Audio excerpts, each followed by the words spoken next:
وَلَقَدْ آتَيْنَا مُوسَى الْكِتَابَ وَقَفَّيْنَا مِنْ بَعْدِهِ بِالرُّسُلِ وَآتَيْنَا عِيسَى ابْنَ مَرْيَمَ الْبَيِّنَاتِ وَأَيَّدْنَاهُ بِرُوحِ الْقُدُسِ أَفَكُلَّمَا جَاءَكُمْ رَسُولٌ بِمَا لَا تَهْوَى أَنفُسُكُمُ اسْتَكْبَرْتُمْ فَفَرِيقًا كَذَّبْتُمْ وَفَرِيقًا تَقْتُلُونَ۔ ہم نے موسیٰ علیہ السلام کو کتاب دی اور ان کے پیچھے اور رسول بھیجے، اور ہم نے حضرت عیسیٰ علیہ السلام کو روشن دلیلیں دی اور روح القدس سے ان کی تائید فرمائی۔ لیکن جب کبھی تمہارے پاس رسول وہ چیزیں لائے جو تمہاری طبیعتوں کے خلاف تھی تو تم نے جھٹ سے تکبر کیا، پس بعض کو تو جھٹلا دیا اور بعض کو قتل بھی کر ڈالا۔ وَقَفَّيْنَا مِن بَعْدِهِ بِالرُّسُلِ کے معنی ہے کہ موسیٰ علیہ السلام کے بعد مسلسل پیغمبر آتے رہے، حتیٰ کہ بنی اسرائیل میں انبیاء کا یہ سلسلہ حضرت عیسیٰ علیہ السلام پر ختم ہو گیا۔ بینات سے مراد معجزات ہیں جو حضرت عیسیٰ علیہ السلام کو دیے گئے، جیسے مردوں کو زندہ کرنا، کوڑی اور اندھے کو صحت یاب کرنا، جس کا ذکر اللہ رب العزت نے سورۃ آل عمران میں بھی کیا ہے۔ روح القدس سے مراد حضرت جبریل علیہ السلام ہے۔ ان کو روح القدس اس لیے کہا گیا کہ وہ امر تکوینی سے ظہور میں آئے، جیسے کہ خود حضرت عیسیٰ علیہ السلام کو روح کہا گیا، اور القدس سے مراد ذات الہی ہے اور اس کی طرف روح کی اضافت تشریفی ہے۔ ابن جریر نے اسی کو صحیح قرار دیا ہے کیونکہ سورۃ المائدہ میں روح القدس اور انجیل دونوں الگ الگ مذکور ہیں، اس لیے روح القدس سے انجیل مراد نہیں ہو سکتی۔ ایک اور آیت میں حضرت جبریل علیہ السلام کو الروح الامین فرمایا گیا ہے۔ حضرت صلی اللہ علیہ وسلم نے حضرت حسان کے متعلق فرمایا، اللہم ایدہ بروح القدس، اے اللہ روح القدس سے اس کی تائید فرما۔ ایک دوسری حدیث میں ہے وجبریل معک، جبریل تمہارے ساتھ ہے۔ معلوم ہوا کہ روح سے مراد حضرت جبریل ہی ہیں۔ اور دوسری چیز ہے انبیاء کا جھٹلانا اور ان کو قتل کرنا، جیسے کہ محمد رسول اللہ صلی اللہ علیہ وسلم اور حضرت عیسیٰ علیہ السلام کو انہوں نے جھٹلایا۔ حضرت زکریا، یحییٰ علیہ السلام کو انہوں نے قتل کیا، یہی ان کی طریقہ کار تھے۔ وقالوا قلوبنا غلف، یہ کہتے ہیں کہ ہمارے دل غلاف والے ہیں، یا ہمارے دلوں کے اوپر پردہ ہے، یا ہمارے دل ڈھکے ہوئے ہیں۔ اللہ کہتے ہیں نہیں، بلکہ ان کے کفر کی وجہ سے ان کے اوپر اللہ تعالیٰ نے ان کو ملعون کر دیا ہے اور ان کا ایمان بہت ہی توڑا ہے۔ یعنی دلوں پر حق کا اثر نہ کرنا کوئی فخر کی بات نہیں ہے، بلکہ یہ تو ملعون ہونے کی علامت ہے۔ پس ان کا ایمان بھی تھوڑا تھا جو اللہ کے نزدیک نامقبول تھا، یا ان میں ایمان لانے والے بہت تھوڑے لوگ تھے۔ وَلَمَّا جَاءَهُمْ كِتَابٌ مِّنْ عِندِ اللَّهِ مُصَدِّقٌ لِمَا مَعَهُمْ وَكَانُوا مِنْ قَبْلُ يَسْتَفْتِحُونَ عَلَى الَّذِينَ كَفَرُوا فَلَمَّا جَاءَهُمْ مَا عَرَفُوا كَفَرُوا بِهِ فَلَعْنَةُ اللَّهِ عَلَى الْكَافِرِينَ۔ اور ان کے پاس جب اللہ تعالیٰ کی کتاب، ان کی کتاب کو سچا کرنے والی آئی، حالانکہ پہلے یہ خود اس کے ذریعہ کافروں پر فتح چاہتے تھے، تو باوجود آ جانے کے اور باوجود پہچان لینے کے پھر بھی کفر کرنے لگے۔ اللہ تعالیٰ کی کافروں پر لعنت ہو۔ یعنی جب یہ یہود مشرکین سے شکست کھا جاتے تو اللہ سے دعا کرتے، یا اللہ آخری نبی کو جلد مبعوث فرما تاکہ ہم ان سے مل کر ان مشرکین پر غلبہ حاصل کریں۔ یعنی استفتاح بمعنی استنصار ہے اور دوسرے معنی خبر دینے کے ہیں۔ یعنی یہودی کافروں کو خبر دیتے کہ عنقریب ایک نبی مبعوث ہوگا، لیکن بعثت کے بعد علم رکھنے کے باوجود نبی کرم صلی اللہ علیہ وسلم پر محض حسد کی وجہ سے یہ ایمان نہیں لے کر آئے۔ بئس ما اشتروا به انفسهم ان يكفروا بما انزل الله بغيا ان ينزل الله من فضله على من يشاء من عباده۔ بہت بری ہے وہ چیز جس کے بدلے انہوں نے اپنے آپ کو بیچ ڈالا، وہ ان کا کفر ہے اللہ تعالیٰ کی طرف سے نازل شدہ چیزوں کے ساتھ، محض اس بات سے جل کر کہ اللہ تعالیٰ نے اپنا فضل اپنے جس بندے پر چاہا نازل فرمایا، اور اس کے باعث یہ لوگ غضب پر غضب کے مستحق ہو گئے، اور ان کافروں کے لیے رسوا کر دینے والا عذاب ہے۔ غضب پر غضب کا مطلب ہے بہت زیادہ غصہ، کیونکہ بار بار وہ غضب کرنے والے کام کرتے رہے اور بعد میں محض حسد کی وجہ سے قرآن اور رسول اللہ صلی اللہ علیہ وسلم کا انہوں نے انکار کیا۔ وَإِذَا قِيلَ لَهُمْ آمِنُوا بِمَا أَنزَلَ اللَّهُ قَالُوا نُؤْمِنُ بِمَا أُنزِلَ عَلَيْنَا وَيَكْفُرُونَ بِمَا وَرَاءَهُ۔ اور جب ان سے کہا جاتا کہ اللہ کی اتاری ہوئی کتاب پر ایمان لاؤ تو کہہ دیتے کہ جو ہم پر اتاری گئی ہے اس پر ہمارا ایمان ہے، حالانکہ اس کے بعد والی کے ساتھ جو اس کی تصدیق کرنے والی ہے کفر کرتے ہیں۔ اچھا تو ان سے یہ دریافت کریں کہ اگر تمہارا ایمان پہلی کتابوں پر ہے تو پھر تم نے اگلے نبیوں کو کیوں قتل کیا؟ وَلَقَدْ جَاءَكُمْ مُوسَى بِالْبَيِّنَاتِ ثُمَّ اتَّخَذْتُمُ الْعِجْلَ مِنْ بَعْدِهِ وَأَنْتُمْ ظَالِمُونَ۔ اللہ فرماتے ہیں تمہارے پاس تو موسیٰ علیہ السلام یہی دلیلیں لے کر آئے، لیکن تم نے پھر بھی بچھڑے کو پوجا اور تم ہی ظالم ہو۔ وَإِذْ أَخَذْنَا مِيثَاقَكُمْ وَرَفَعْنَا فَوْقَكُمُ الطُّورَ، اور جب ہم نے تم سے وعدہ لیا اور تم پر طور کو کھڑا کر دیا اور کہا کہ ہماری دی ہوئی چیزوں کو مضبوطی سے تھامو اور اسے سنو، تو انہوں نے کہا ہم نے سنا اور پھر نافرمانی کی، اور ان کے دلوں میں بچھڑے کی محبت کو گویا گھول کر پلا دی گئی۔ بس ان کے کفر کی وجہ سے اللہ کہتا ہے ان سے کہہ دیجئے کہ تمہارا ایمان تمہیں برا حکم دے رہا ہے اگر تم مومن ہو۔ ایک تو محبت خود ایسی چیز ہوتی ہے کہ انسان کو اندھا کر دیتی ہے، بہرا بنا دیتی ہے۔ دوسرے اس کو ان لوگوں کو اشربو پلا دی گئی۔ تعبیر کیا گیا کہ کیونکہ پانی انسان کے رگ رگ میں خوب دوڑتا ہے جبکہ کھانے کا گزر اس طرح نہیں ہوتا، تو اس طرح ان کے دلوں کے اندر اللہ رب العزت نے ان کے دلوں میں اس بچھڑے کی محبت جو تھی وہ گھول کر پلا دی گئی تھی۔ ان كانت لكم الدار الآخرة عند الله خالصة من دون الناس فتمنوا الموت ان کنتم صادقین۔ اے محمد صلی اللہ علیہ وسلم آپ ان سے کہہ دیجئے اگر آخرت کا گھر صرف تمہارے لیے ہی ہے، اللہ کے نزدیک کسی اور کے لیے نہیں، تو آؤ اپنی موت کو طلب کرو اگر تم سچے ہو۔ وَلَن يَتَمَنَّوْهُ أَبَدًا، لیکن یہ اپنی کرتوتوں کو دیکھتے ہوئے کبھی بھی موت کو نہیں مانگیں گے۔ اللہ تعالیٰ ظالموں کو خوب جانتا ہے۔ وَلَتَجِدَنَّهُمْ أَحْرَصَ النَّاسِ عَلَى حَيَاةٍ وَمِنَ الَّذِينَ أَشْرَكُوا يَوَدُّ أَحَدُهُمْ لَوْ يُعَمَّرُ أَلْفَ سَنَةٍ، بلکہ محمد رسول اللہ صلی اللہ علیہ وسلم سب سے زیادہ دنیا کے حریص یہی ہیں، آپ ان کو ہی دنیا کے حریص پائیں گے۔ یہ حرص زندگی میں مشرکوں سے بھی زیادہ ہے۔ ان میں تو ہر شخص 1,000 سال کی عمر چاہتا ہے، گویا یہ عمر دیا جانا بھی انہیں عذاب سے نہیں چھڑا سکتا۔ اللہ تعالیٰ ان کے کاموں کو بخوبی دیکھ رہا ہے۔ قُلْ مَنْ كَانَ عَدُوًّا لِجِبْرِيلَ فَإِنَّهُ نَزَّلَهُ عَلَىٰ قَلْبِكَ بِإِذْنِ اللَّهِ۔ اے نبی آپ کہہ دیجئے جو جبریل کا دشمن ہے جس نے آپ کے دل پہ پیغام باری تعالیٰ کو اتارا ہے، جو پیغام ان کے پاس کی کتاب کی تصدیق کرنے والا ہے اور مومنوں کو ہدایت اور خوشخبری دینے والا ہے۔ احادیث میں ہے کہ چند یہودی نبی اکرم صلی اللہ علیہ وسلم کے پاس آئے اور کہا کہ اگر آپ ان کو یہ صحیح صحیح جواب دے دیں تو ہم ایمان لے آئیں گے، کیونکہ نبی اکرم کے علاوہ کوئی ان کا جواب نہیں دے سکتا۔ جب آپ صلی اللہ علیہ وسلم نے ان سوالوں کا جواب دے دیا تو انہوں نے کہا کہ آپ صلی اللہ علیہ وسلم پر وحی کون لاتا ہے؟ تو آپ نے فرمایا جبریل۔ یہود کہنے لگے جبریل تو ہمارا دشمن ہے، وہی تو قتال، لڑائی اور عذاب ہم پر لے کر اترتا رہا ہے۔ اسی بہانے سے انہوں نے آپ صلی اللہ علیہ وسلم کی نبوت کو ماننے سے انکار کر دیا۔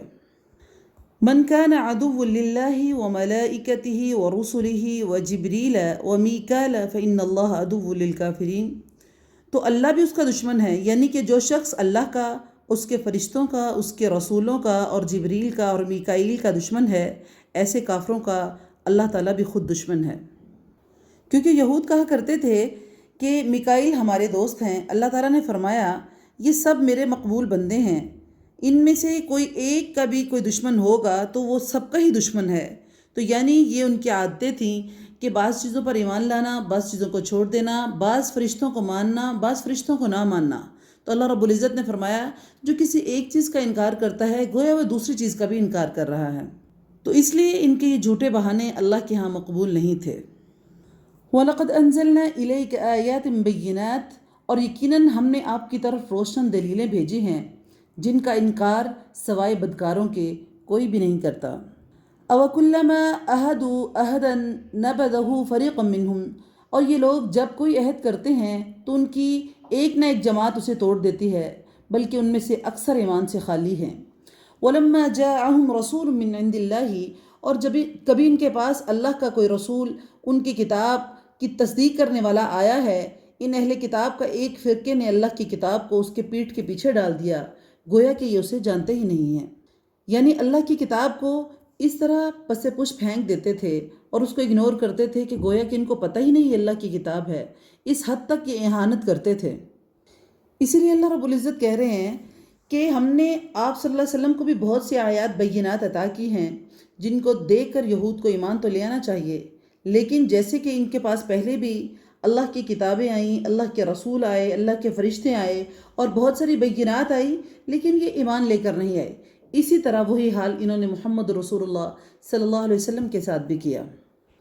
وَاتَّبَعُوا مَا تَتْلُو الشَّيَاطِينُ عَلَى مُلْكِ سُلَيْمَانَ، اور اس چیز کے پیچھے لگ گئے جسے شیاطین حضرت سلیمان علیہ السلام کی حکومت میں پڑھتے تھے۔ اللہ کہتے ہیں سلیمان نے نہ تو کفر کیا، بلکہ یہ کفر کس نے کیا تھا؟ شیطانوں کا تھا۔ وہ کیا کرتے تھے؟ وہ لوگوں کو جادو سکھایا کرتے تھے، اور بابل شہر میں ہاروت اور ماروت دو فرشتوں پر جو اتارا گیا تھا، وہ دونوں بھی کسی شخص کو اس وقت تک علم نہیں سکھاتے تھے، یعنی جادو کا علم، جب تک وہ یہ نہ کہہ دیں کہ ہم تو ایک آزمائش ہیں، تم کفر نہ کرو۔ پھر لوگ ان سے وہ سیکھتے جس سے خامند اور بیوی میں جدائی ڈال دی جاتی تھی، اور وہ دراصل بغیر اللہ کی مرضی سے کسی کو نقصان نہیں پہنچا سکتے تھے۔ یہ لوگ وہ سیکھتے ہیں جو انہیں نقصان پہنچائے، نہ کہ نفع پہنچا سکے، اور یقیناً وہ جانتے ہیں کہ ان کے لیے آخرت میں کوئی حصہ نہیں ہے، اور وہ بدترین چیز ہے جس کے بدلے وہ اپنے آپ کو فروخت کر رہے ہیں۔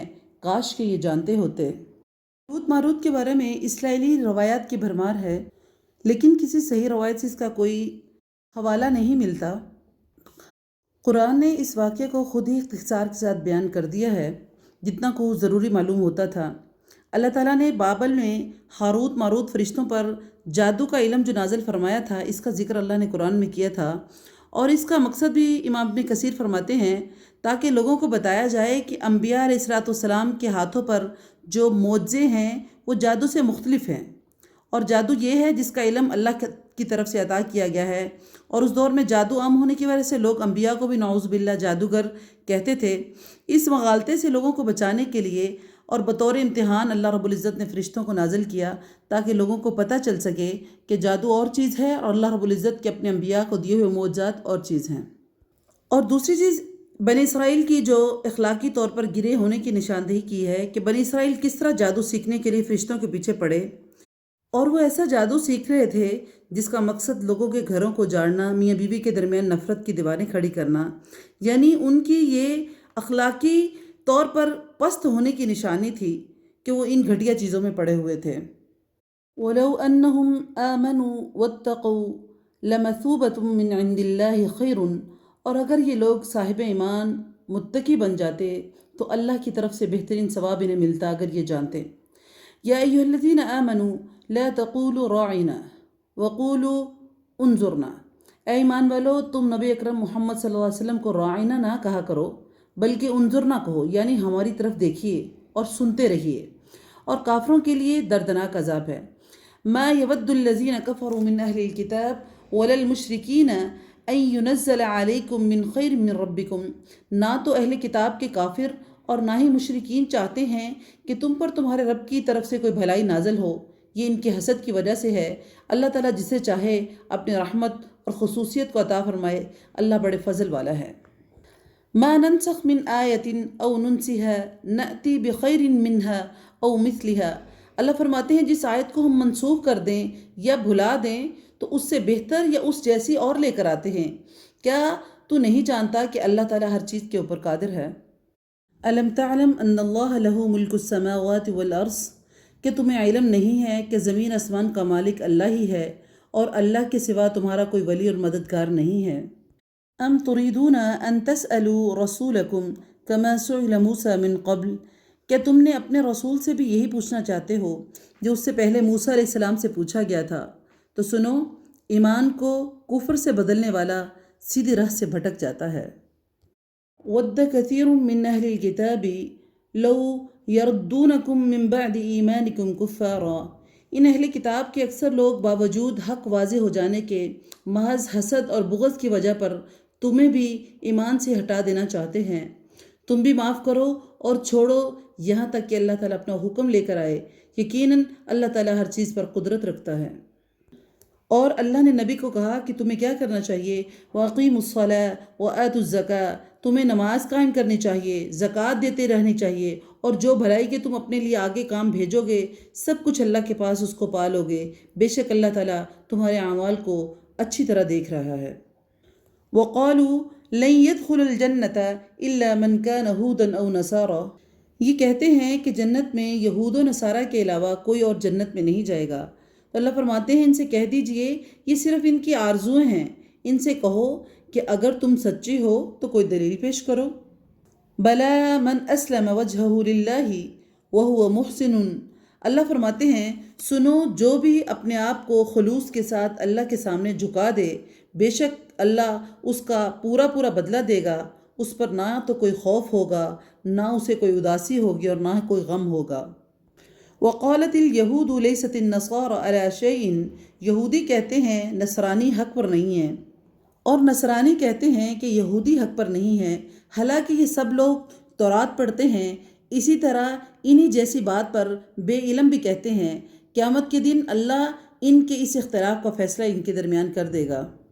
وَمَنْ أَظْلَمُ مِمَّنْ مَنَعَ مَسَاجِدَ اللَّهِ أَنْ يُذْكَرَ فِيهَا اسْمُهُ، اللہ فرماتے ہیں اس شخص سے بڑا ظالم کون ہے جو اللہ تعالیٰ کی مسجدوں میں اللہ کے ذکر کیے جانے کو روکے اور ان میں بربادی کرنے کی کوشش کرے۔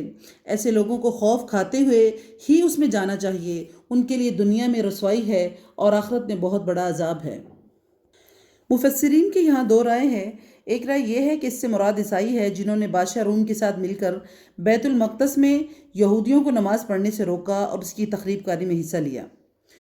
دوسری رائے امام ابن کثیر کی ہے جو کہتے ہیں کہ اس سے مراد مشرکین مکہ ہیں جنہوں نے ایک تو نبی اکرم صلی اللہ علیہ وسلم اور آپ کے صحابہ کو مکہ سے نکلنے پر مجبور کیا، اور دوسری صورت میں خانہ کعبہ میں مسلمانوں کو مسجد میں عبادت کرنے سے روکا، اور پھر صلح حدیبیہ کے موقع پر دوبارہ یہی دہرایا، یہاں تک کہ انہوں نے کہا کہ ہم اپنے آباء و اجداد کے قاتلوں کو مکہ میں داخل نہیں ہونے دیں گے، حالانکہ خانہ کعبہ میں کسی کو بھی عبادت سے روکنے کی اجازت کی روایت کبھی بھی نہیں تھی۔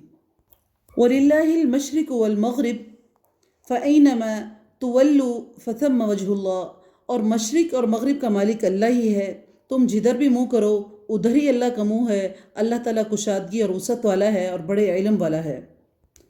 ہجرت کے بعد جب مسلمان بیت المقدس کی طرف رخ کر کے نماز پڑھتے تو ان کے دلوں میں آتا کہ ہم اپنا گھر بار مکہ اور ہر چیز چھوڑ کر آ گئے ہیں، تو یہاں پر یہ آیت نازل ہوئی۔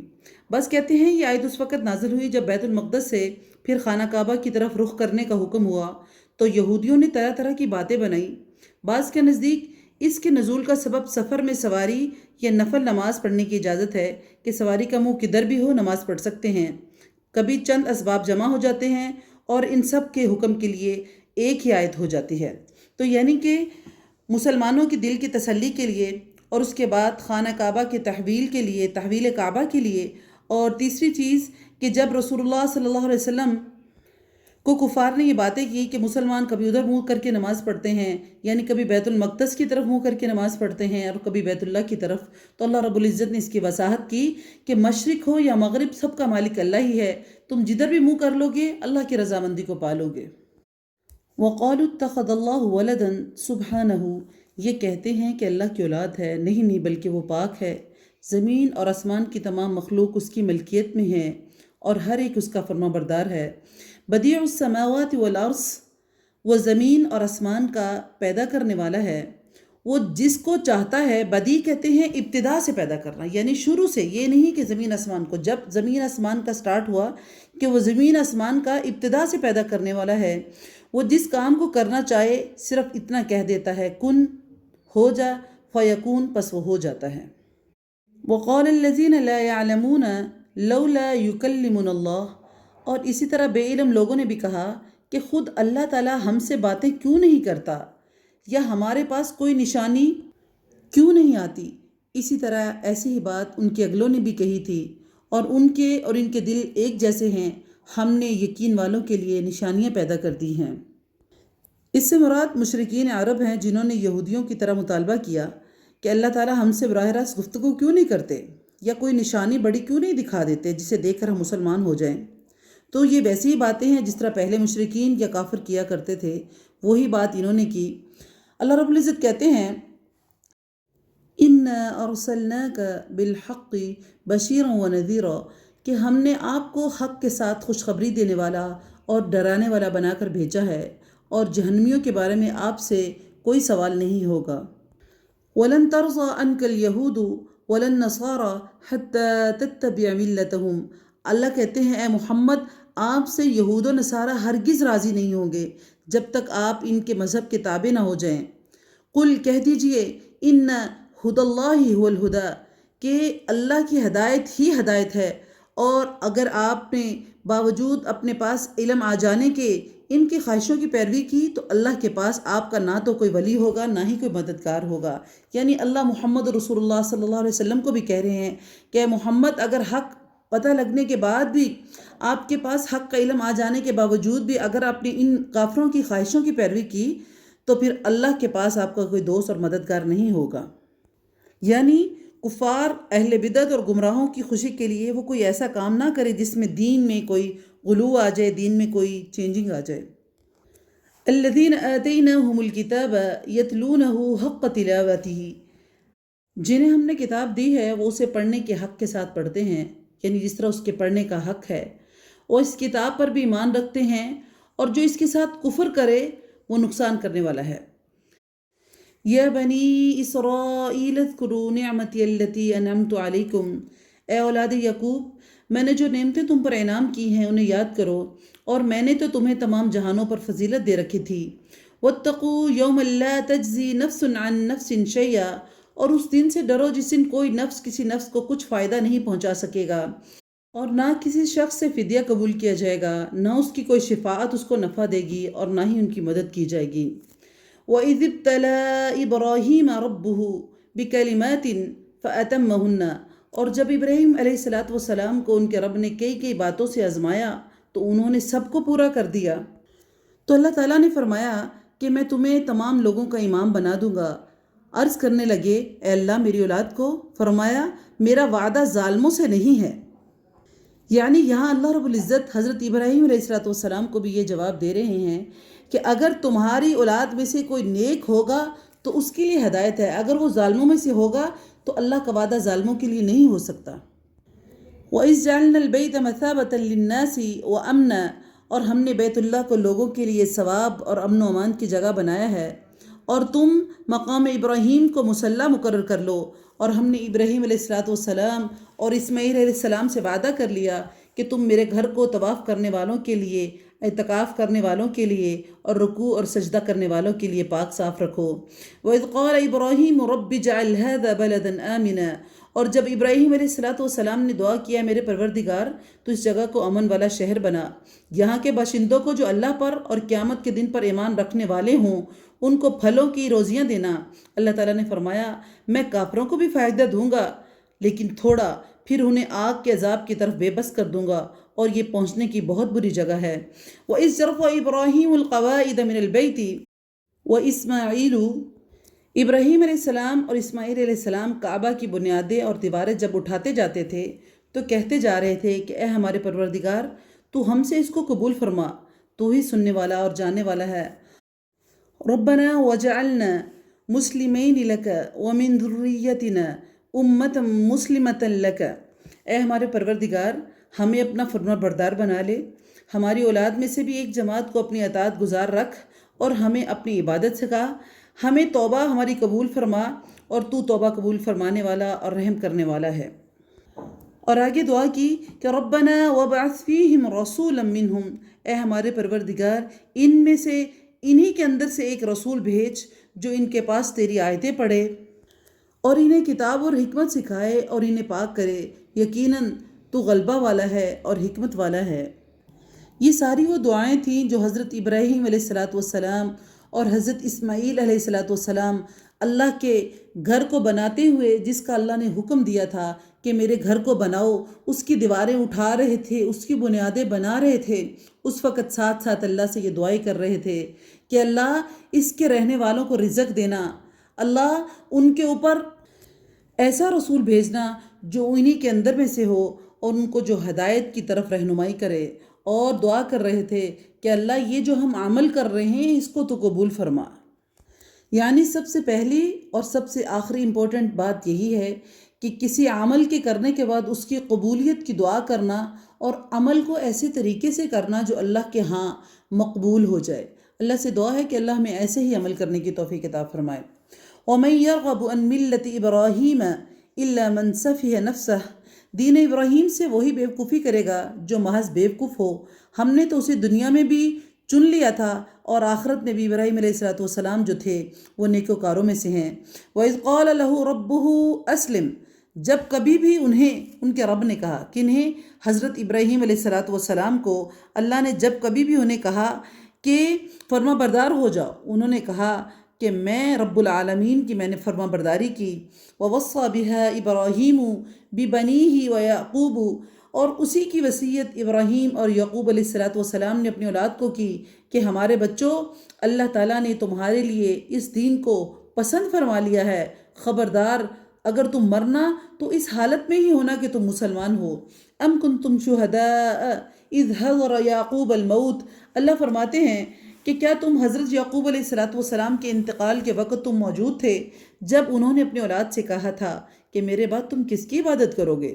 تو سب نے جواب دیا، آپ کے معبود کی عبادت کریں گے۔ آپ کے آباء و اجداد ابراہیم علیہ السلام اور اسماعیل علیہ السلام اور اسحاق علیہ السلام کے معبود جو ایک معبود ہے، ہم اس کی اطاعت اور فرما برداری کریں گے اور ہم اسی ہی کے فرما بردار رہیں گے۔ تلک امت قد خلت لها ما کسبت ولکم ما کسبتم، اللہ فرماتے ہیں یہ جماعت تو گزر چکی ہے، جو انہوں نے کیا وہ ان کے لیے ہے، جو تم کرو گے وہ تمہارے لیے ہے، ان کے اعمال کے بارے میں تم سے نہیں سوال کیا جائے گا۔ یعنی کہ ہمارے جو عمل ہیں وہ ہمارے لیے ہیں، اگر ہم نیکی کریں گے تو اپنے آپ کو اللہ رب العزت کے نزدیک کر لیں گے، اپنے آپ کو اپنے رب سے بخشوا لیں گے۔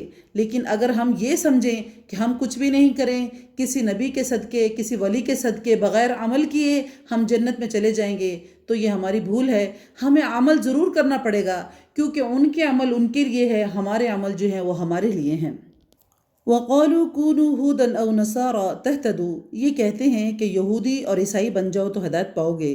تم کہو بلکہ صحیح راہ جو ہے وہ ملت ابراہیمی ہے، اور ابراہیم خالص اللہ کے پرستار تھے اور وہ مشرک نہیں تھے۔ یہاں پر وضاحت کی جا رہی ہے کہ یہودی مسلمانوں کو یہودیت کی اور عیسائی مسلمانوں کو عیسائیت کی دعوت دیتے ہیں اور کہتے ہیں اسی میں ہدایت ہے۔ اللہ رب العزت نے فرمایا ان سے کہو ہدایت جو ہے ملت ابراہیمی کی پیروی میں ہے، جو کہ حنیف ہے، یعنی کہ یک طرفہ ہے۔